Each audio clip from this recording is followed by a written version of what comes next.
The AP200 utilizes a subboiling technique to maintain a temperature slightly below the boiling point of acid.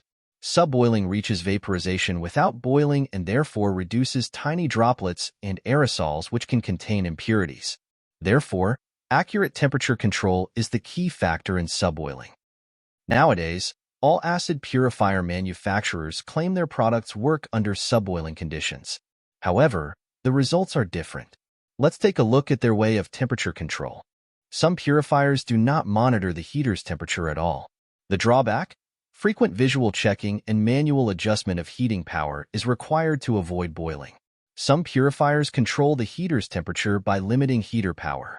Many competitors limit the maximum power, which reduces the maximum temperature and decreases the efficiency of purification. Now, let's take a look at the AP300. Real temperature control, or RTC, is our patented technology used to maintain the subboiling environment.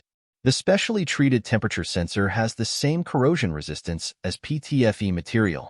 This allows it to be immersed directly into the acid to measure the actual temperature of the liquid and not simply relying on the reading from the heater. As a result, accurate temperature control ensures that the acid liquid maintains subboiling temperature during the purification process. With a